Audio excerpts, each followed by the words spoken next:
Il était le maître d'un empire, un millionnaire qui ne tolérait aucune faille. Elle, une simple agente d'entretien.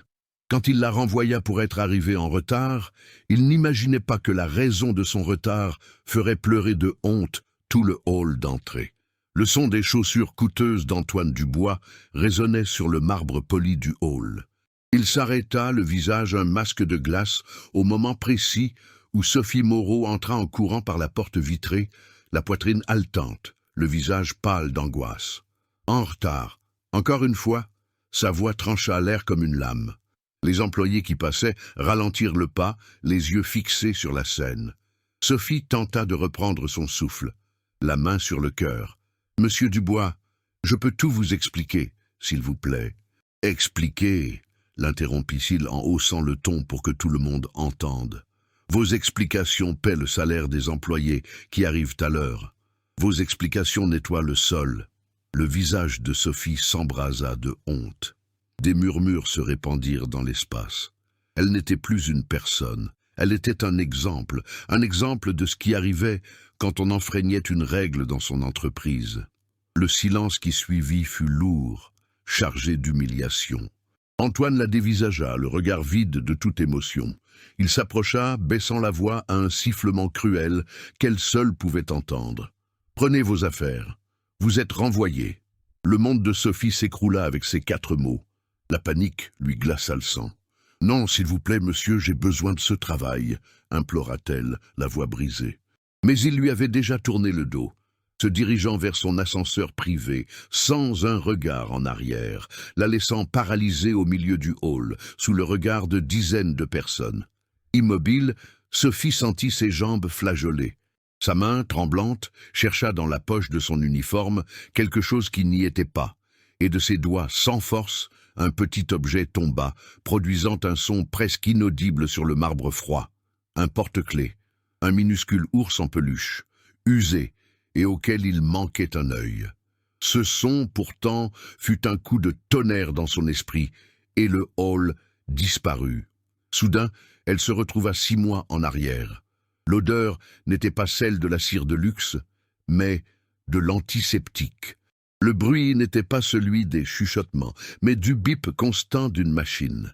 Léo, son fils de 7 ans, lui souriait depuis un lit d'hôpital, les cheveux clairsemés, mais les yeux brillants. « Tu vas gagner ce combat, mon amour, » lui disait-elle, en arrangeant le même ours en peluche à côté de son oreiller. « L'ours guerrier va te protéger. » C'était leur pacte, un pacte scellé le jour où un médecin, avec un regard de pitié, avait prononcé un mot qui avait fracassé son monde en 2, leucémie. Ce jour-là, elle promit à Léo qu'elle ne le laisserait jamais, au grand jamais, seul, et elle tint sa promesse. Les nuits devinrent un flou de double garde de nettoyage et de veilles à l'hôpital. La fatigue était un bourdonnement constant dans ses oreilles, mais la force lui venait de ce petit sourire. L'argent manquait, les factures s'accumulaient, et l'emploi dans l'entreprise d'Antoine, bien qu'exigeant, était ce qui payait le traitement qui le maintenait en vie. C'était une marche sur un fil au-dessus d'un gouffre, et ce matin-là, le fil se rompit. Léo se réveilla avec une forte fièvre, tremblant, son petit corps secoué par une quinte de toux. La panique la submergea. Elle lui saisit la main, tandis que de l'autre, elle appelait l'infirmière, le cœur battant à tout rompre contre ses côtes. « Maman, ne pars pas !» murmura-t-il d'une voix faible. L'horloge au mur de la chambre semblait lui hurler dessus. 7h15, 7h30, en retard. Mais comment pouvait-elle partir ? Comment pouvait-elle laisser ce petit corps effrayé pour nettoyer le sol d'un homme qui ne connaissait même pas son nom ? Elle ne partit que lorsque la fièvre tomba, que sa respiration se calma, et que l'infirmière lui assura qu'il était stable. Elle courut comme jamais, le désespoir propulsant chacun de ses pas. Le bruit du porte-clés heurtant le sol la ramena au présent. Le hall réapparut, froid et hostile. Et maintenant, là, debout sur le marbre impeccable, Sophie comprit. La promesse qu'elle avait faite pour sauver la vie de son fils était la même qui venait de détruire la sienne. Sophie se pencha, ses doigts tremblants, pour récupérer le petit ours en peluche du sol. Le marbre glacial sous sa main semblait se moquer d'elle, un rappel du monde auquel elle n'appartenait plus.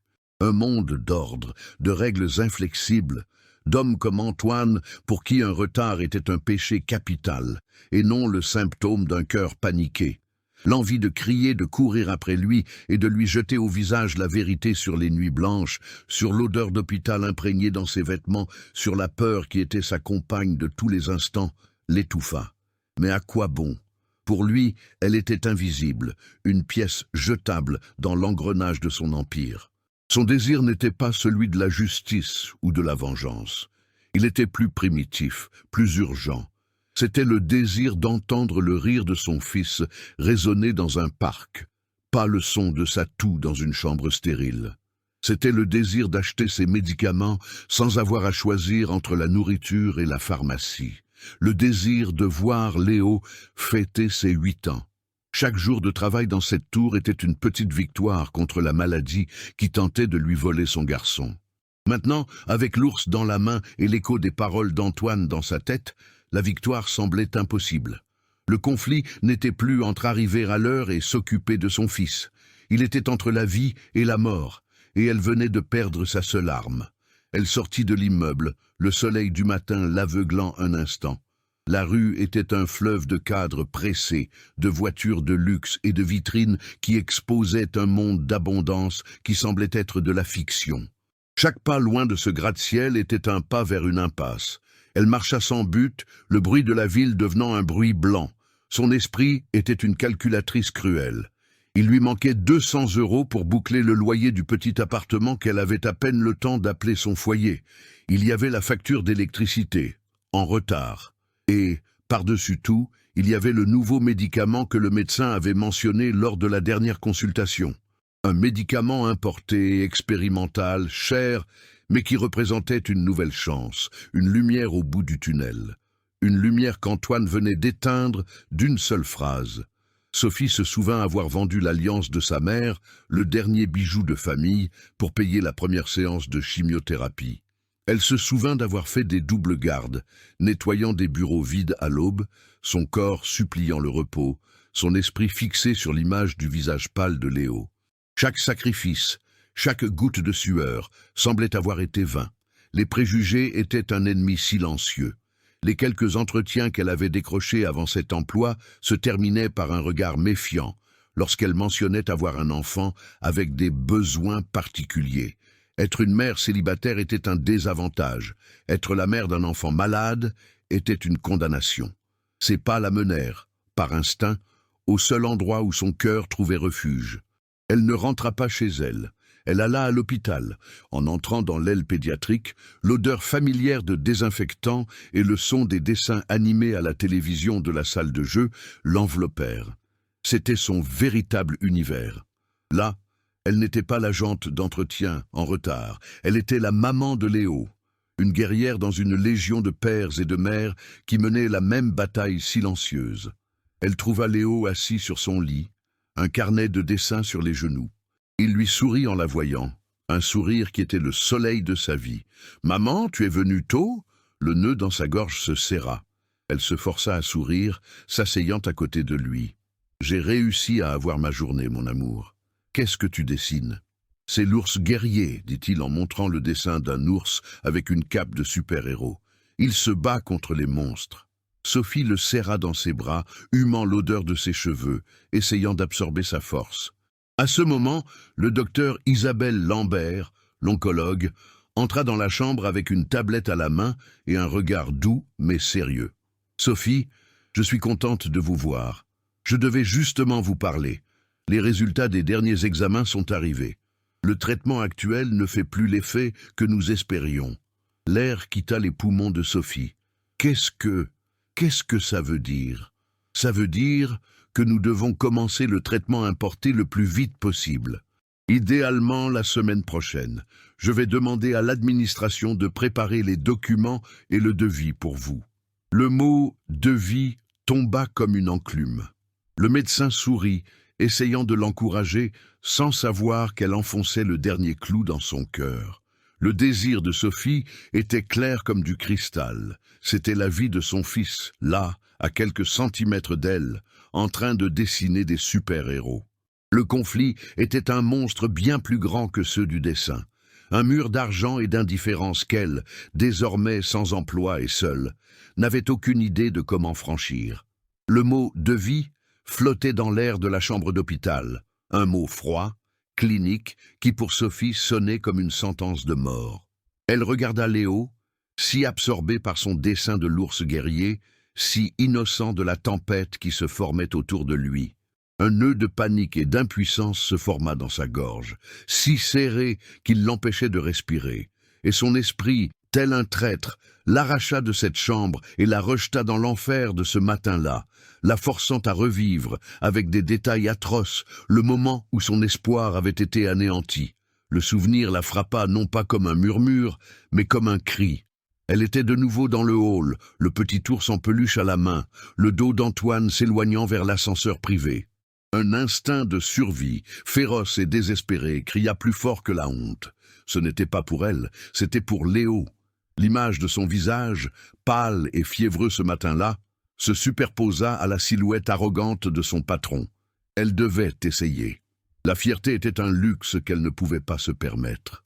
Chaque pas vers cet ascenseur fut une bataille. Le sol en marbre semblait être un marécage, tentant d'engloutir ses chaussures usées.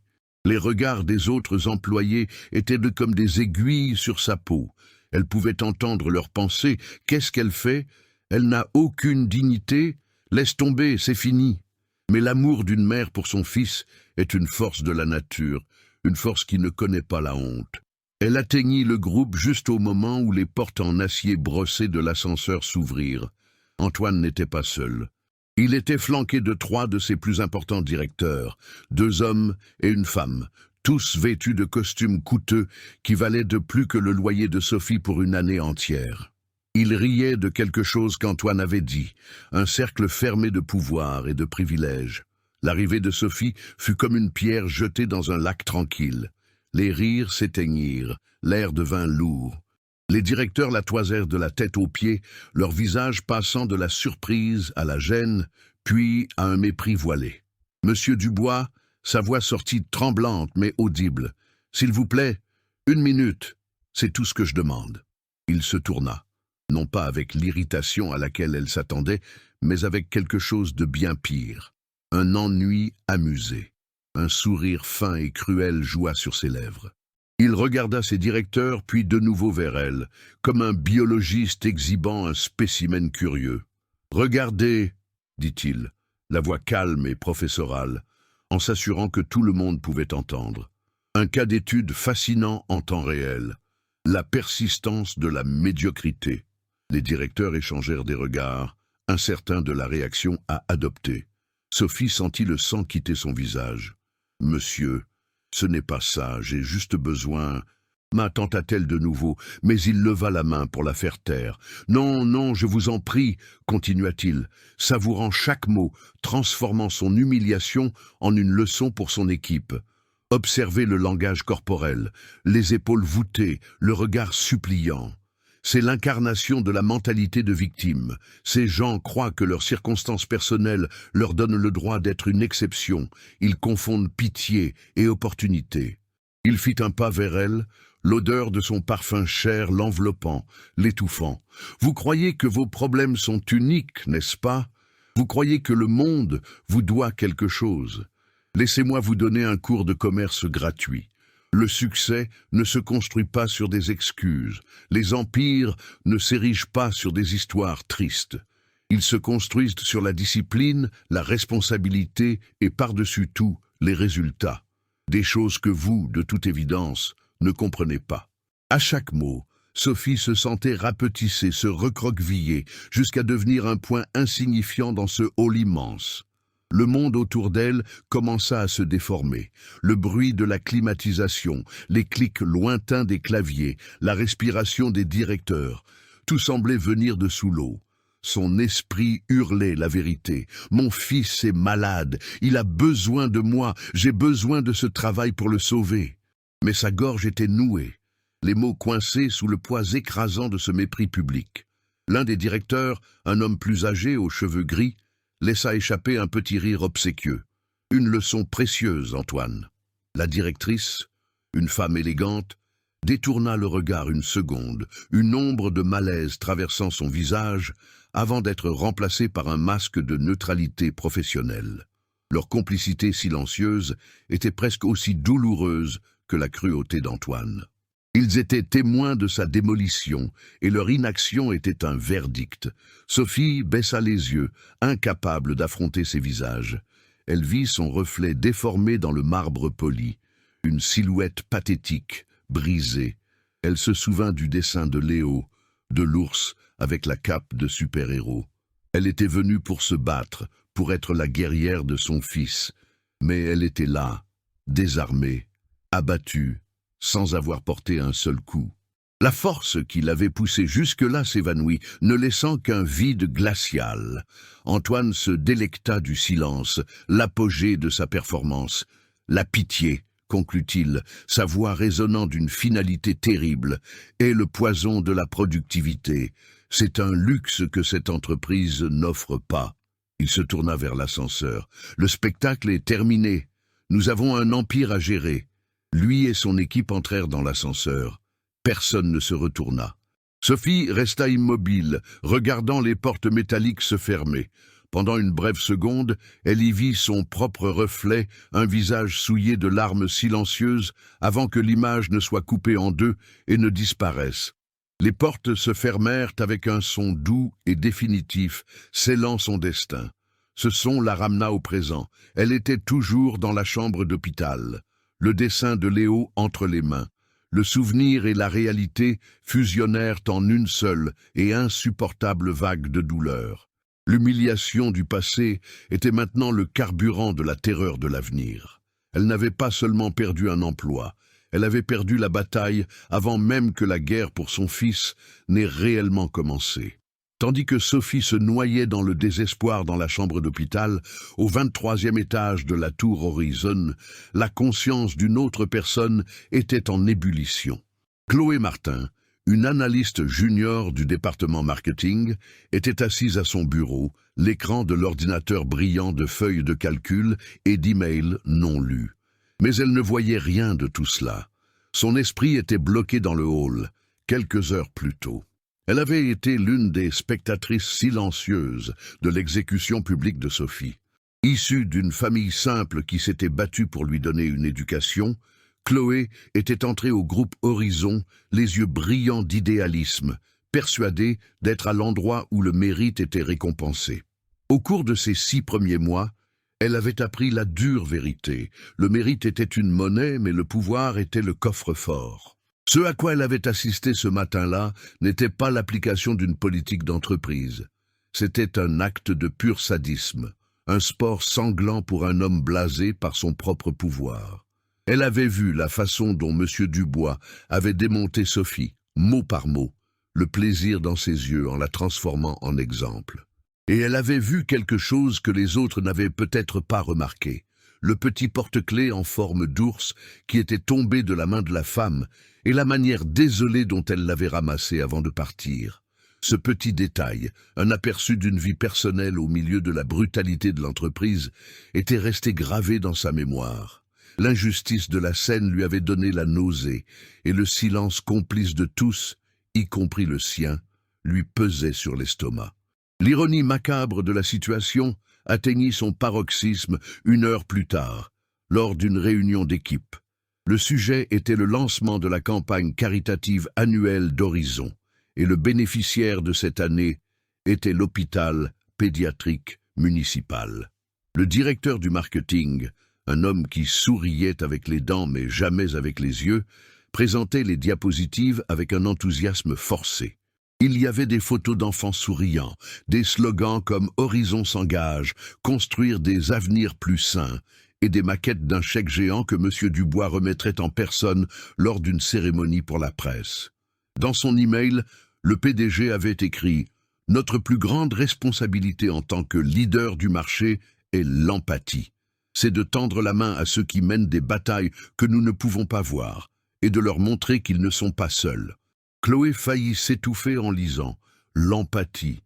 Le mot sonnait comme une obscénité. Comment pouvait-il écrire ça? Comment pouvait-il approuver une campagne sur les soins aux enfants malades, quelques heures après avoir détruit une mère qui, pour une raison inconnue, était clairement en détresse? La dissonance cognitive était à rendre folle. Elle fut chargée de rédiger les publications pour les réseaux sociaux, de trouver les mots justes pour transmettre la générosité et la compassion de l'entreprise. Chaque phrase qu'elle essayait d'écrire sonnait comme un mensonge. Rejoignez-nous pour faire la différence. Chaque contribution sauve une vie. Les mots se transformaient en cendres dans sa bouche. Elle se sentait complice, propagandiste de cette hypocrisie monumentale. Sa mission cet après-midi-là était de se rendre à l'hôpital. Elle devait obtenir quelques photos autorisées et peut-être le témoignage d'un médecin ou d'une infirmière à utiliser pour la campagne. En sortant de sa voiture et en s'approchant de l'entrée de l'aile pédiatrique, elle eut l'étrange sensation de franchir un seuil, de quitter le monde artificiel d'horizon pour entrer dans le monde réel. Un monde de douleur, de peur et d'un courage inimaginable. Une infirmière en chef nommée Sylvie, une femme au sourire fatigué et aux yeux doux, l'accueillit. Alors qu'elle marchait dans les couloirs colorés mais imprégnés d'une mélancolie silencieuse, Sylvie parlait de la réalité de l'endroit. « Les dons des entreprises sont une bénédiction, bien sûr, » disait-elle. « Ils permettent d'acheter de nouvelles machines, d'aider à rénover une aile. Mais ce que ces murs voient vraiment, ce sont les sacrifices, surtout ceux des mères. » Chloé écoutait attentivement, le dictaphone de son téléphone allumé, mais son esprit était ailleurs. Elles passèrent devant le service d'oncologie. Les portes des chambres étaient, pour la plupart, ouvertes, et c'est alors qu'elle la vit. Dans une chambre au bout du couloir, assise dans un fauteuil à côté d'un petit lit, se trouvait Sophie, les cheveux attachés à la hâte, le visage épuisé, mais les yeux fixés sur le petit enfant endormi. L'enfant tenait dans sa main un ours en peluche, identique au porte-clés que Chloé avait vu dans le hall. Le souffle lui manqua. La coïncidence était écrasante, impossible. Le monde s'arrêta de tourner. Chloé s'immobilisa, le cœur battant à la chamade. Sylvie remarqua son expression. « Ça va ?» Chloé désigna discrètement de la tête. « Cette femme, je crois que je la connais. » Sylvie regarda dans la chambre. « Ah, Sophie, son fils, Léo, est l'un de nos plus anciens guerriers. Un garçon adorable. Sophie est une lionne, elle ferait n'importe quoi pour lui. » Le puzzle s'assembla dans l'esprit de Chloé avec une clarté terrible et dévastatrice. « Elle travaille ?» demanda Chloé, la voix à peine un murmure. « Oui, dans le nettoyage, je crois. Elle est toujours inquiète pour son travail. D'ailleurs, ce matin, on a eu une grosse frayeur. Léo a eu une crise de fièvre, il ne voulait pas la lâcher. Elle n'a pu partir d'ici que bien après son heure, en courant, terrifiée à l'idée d'être renvoyée. » Le sol sembla se dérober sous les pieds de Chloé. La vérité la frappa avec la violence d'un coup de poing. L'employé irresponsable, la femme paresseuse, en retard, renvoyée. Tout ça parce qu'elle était au chevet de son fils malade. Le fils qui était hospitalisé dans le même hôpital qu'Antoine allait utiliser pour polir son image de philanthrope. L'hypocrisie n'était pas seulement grande, elle était cosmique, abyssale. Elle prit congé de l'infirmière, l'esprit en tourbillon. Elle retourna à sa voiture et resta assise un long moment, la brochure brillante de la campagne Horizon s'engage sur ses genoux. La photo sur la couverture était celle d'un enfant tenant la main d'un adulte. Elle avait le choix. Elle pouvait ignorer ce qu'elle avait découvert. Elle pouvait écrire les publications mensongères, protéger son emploi, sa carrière, son avenir. Elle pouvait devenir un visage de plus dans la foule silencieuse. Ou elle pouvait faire quelque chose. Elle pouvait donner une voix à la vérité de Sophie. La peur était réelle, la possibilité d'être renvoyée et mise sur la liste noire du secteur était concrète. Mais l'image du visage de Sophie à l'hôpital, un visage de pur amour et d'épuisement, était plus forte. La juste colère brûla la peur. Elle démarra la voiture. Elle ne retournait plus au bureau. Elle savait exactement ce qu'elle devait faire. La justice ne viendrait pas d'en haut. Il faudrait la forcer à se montrer. Le lendemain, le ciel était d'un gris qui reflétait la tempête dans l'âme de Chloé. Chez Horizon, cependant, l'ambiance était à la célébration forcée. Le grand auditorium de l'entreprise était bondé. 200 employés, des stagiaires, fraîchement arrivés au vice-président, occupèrent les fauteuils en velours pour la réunion trimestrielle, qui devait servir de scène à la grande annonce de la campagne caritative. L'éclairage était dramatique. Les haut-parleurs diffusaient une musique d'entreprise inspirante, et sur la scène, sous un faisceau de lumière, se tenait Antoine. Il était dans son élément, dominant l'espace avec la prestance d'un conquérant. Le costume impeccable, le sourire calculé, la voix projetée pour transmettre pouvoir et bienveillance. Pour le public, il était l'incarnation du succès. Pour Chloé, cachée dans la petite régie audio et vidéo au fond de l'auditorium, il était l'incarnation du mensonge. Elle avait dit aux techniciens de service qu'elle était là pour s'assurer que les diapositives de la campagne marketing passaient au bon moment. Le jeune homme, intimidé, n'avait pas posé de questions. Maintenant, le cœur battant dans sa gorge et les mains moites sur son ordinateur portable, elle assistait au spectacle. Antoine commença son discours. Sa voix, polie et magnétique, emplit chaque recoin de la salle.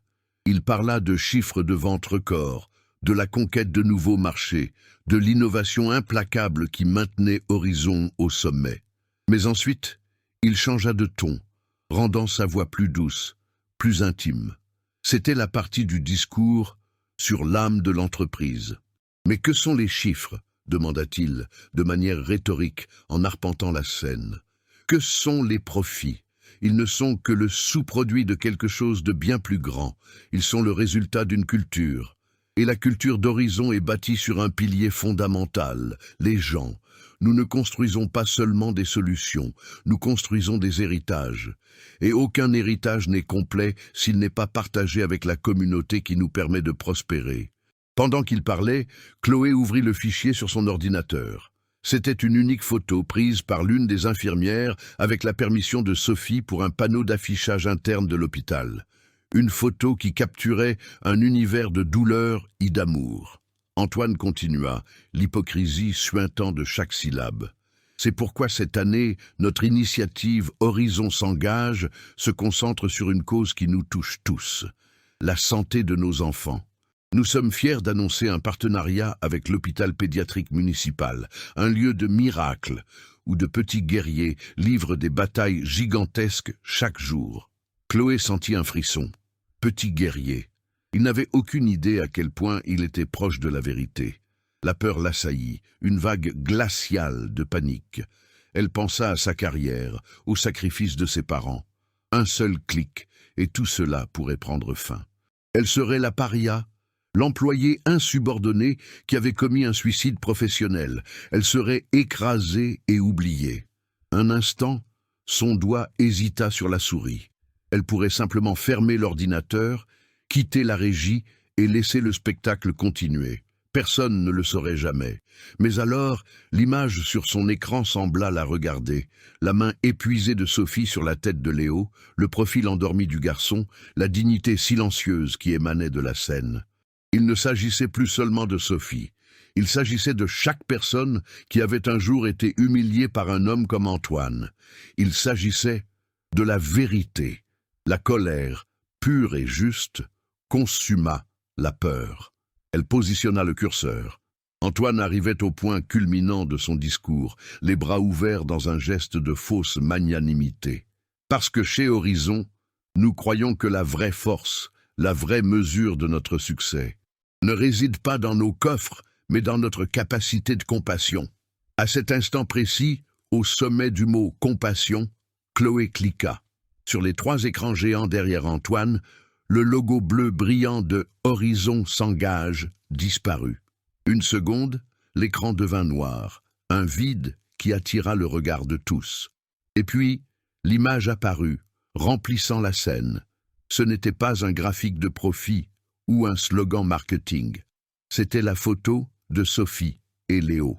En haute définition, la scène de la chambre d'hôpital devint monumentale, intime et publiquement dévastatrice.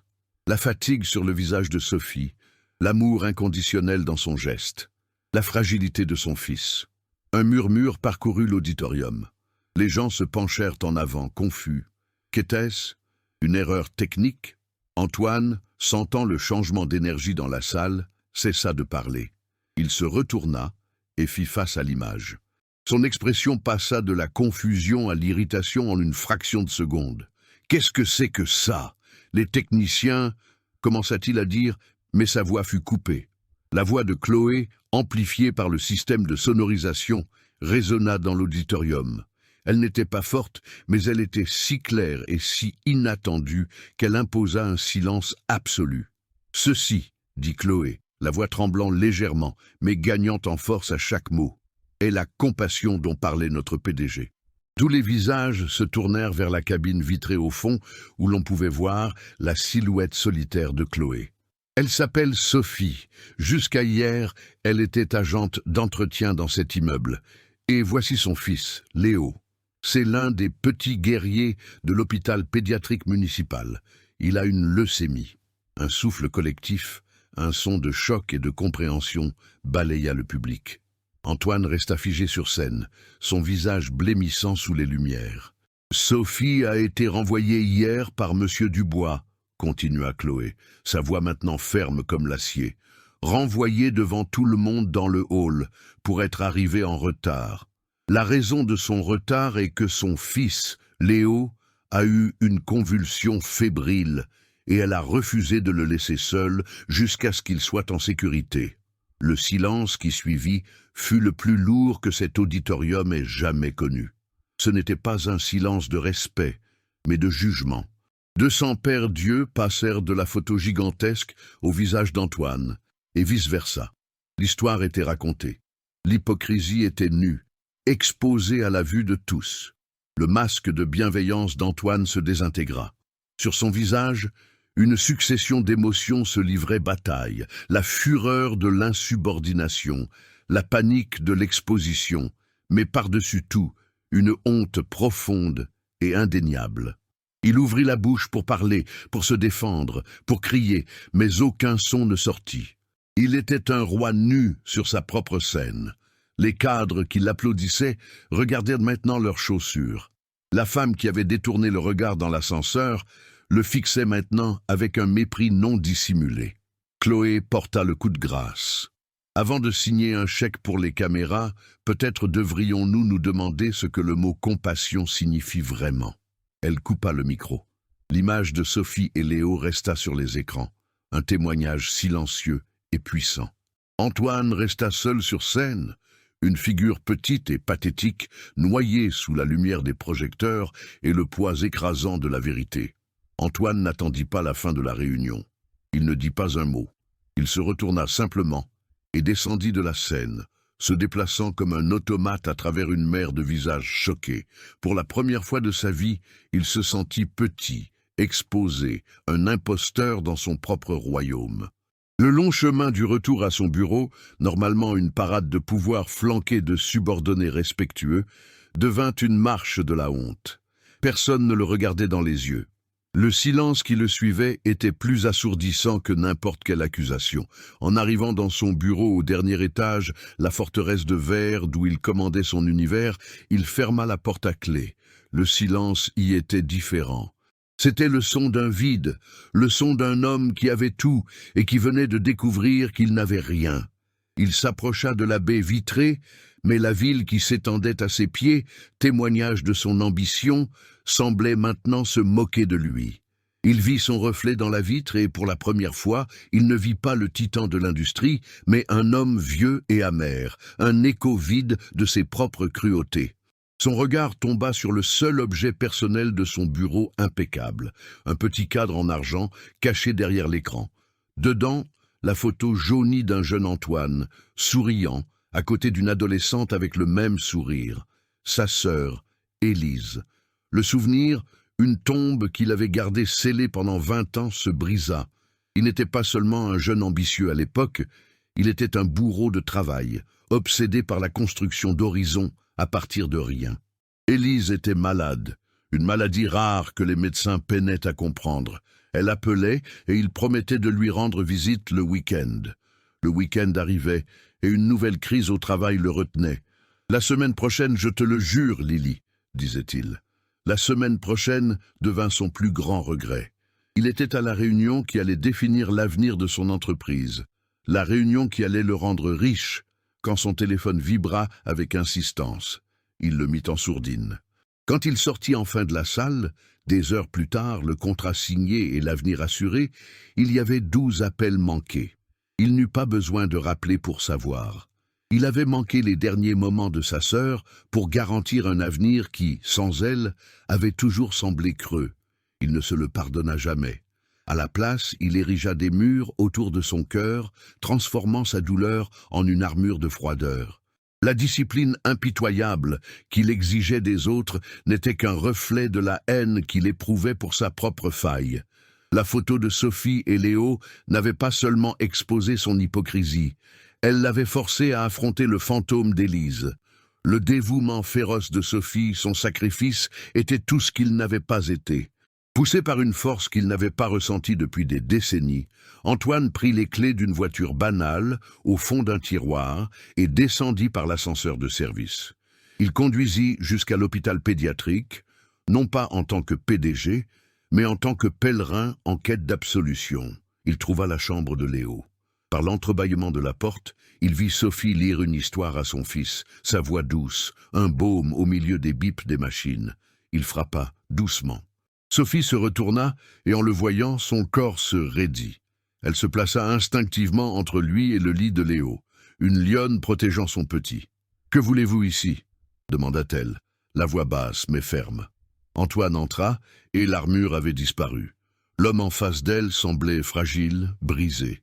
« Je... » commença-t-il, la voix défaillante. « Je suis venu vous demander pardon, mais je sais qu'il n'y a pas de mots qui... » Et puis... À la stupéfaction absolue de Sophie, il s'effondra. Les larmes qu'il avait retenues pendant 20 ans jaillirent, les larmes d'un homme confronté à sa propre âme, en faillite. « Ce que je vous ai fait est impardonnable, inhumain, » sanglota-t-il. « J'avais une sœur, elle était malade, et j'étais trop occupé à construire mon empire pour être à ses côtés. Je l'ai perdue, et j'ai passé le reste de ma vie à punir le monde pour le crime que j'avais commis. » Il regarda Léo, puis elle. La douleur dans ses yeux était authentique, bouleversante. « Vous êtes tout ce que j'aurais dû être pour elle. Je vous en prie, pardonnez-moi. » Sophie resta silencieuse, le choc laissant place à une compréhension profonde et inattendue. Dans cet homme détruit, elle ne voyait plus un monstre, mais un être humain qui avait lui aussi perdu son chemin. Au final, il ne s'agissait pas de vengeance, mais de guérison. Antoine ne se contenta pas de couvrir tous les frais du traitement de Léo, s'assurant qu'il ait accès aux meilleurs médecins et médicaments du monde. Il alla plus loin. Il créa la fondation Horizon s'engage, une entité réelle, avec un but authentique. Et sa première action fut d'embaucher Sophie, non pas comme agente d'entretien, mais comme directrice de l'accueil, pour utiliser son expérience et son empathie afin de guider d'autres familles à travers le cauchemar du cancer infantile, avec un salaire qui lui donna la stabilité qu'elle n'avait jamais eue. Chloé ne fut pas renvoyée.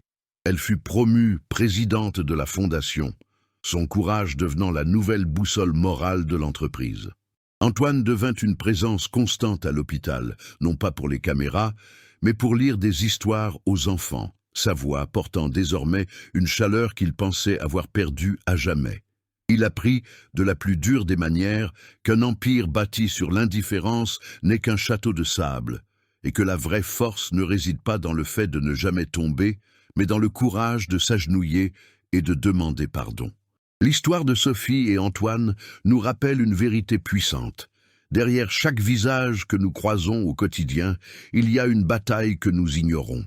Un retard, une erreur ou une mauvaise journée peuvent n'être que la partie visible d'un iceberg de douleur, de sacrifice et d'un amour qui défie toutes les probabilités. Combien de fois, dans le tourbillon de la vie, oublions-nous de vraiment regarder l'autre? Combien de fois tirons-nous des conclusions hâtives, sans savoir que la personne en face de nous mène peut-être le combat de sa vie? Nous croyons que l'empathie n'est pas juste un mot, mais l'outil de changement le plus puissant. Elle peut transformer un cœur endurci par la douleur et donner la force nécessaire à une mère pour continuer à se battre. C'est une force qui peut abattre les murs de l'orgueil et construire des ponts de rédemption et d'espoir. Si vous aussi, vous croyez au pouvoir transformateur d'un simple acte de compassion, nous voulons créer une chaîne de positivité avec vous. Laissez un commentaire ci-dessous avec le mot « empathie » afin que nous puissions diffuser ce message et rappeler à tous ce qui compte vraiment. Si cette histoire a touché votre cœur, partagez cette vidéo avec quelqu'un qui a besoin de se souvenir qu'il n'est jamais trop tard pour faire ce qui est juste. Et pour ne plus manquer d'histoires émouvantes comme celle-ci qui nous inspirent à être de meilleures personnes, abonnez-vous à notre chaîne et activez la cloche des notifications. Ensemble, nous pouvons raconter les histoires que le monde a besoin d'entendre.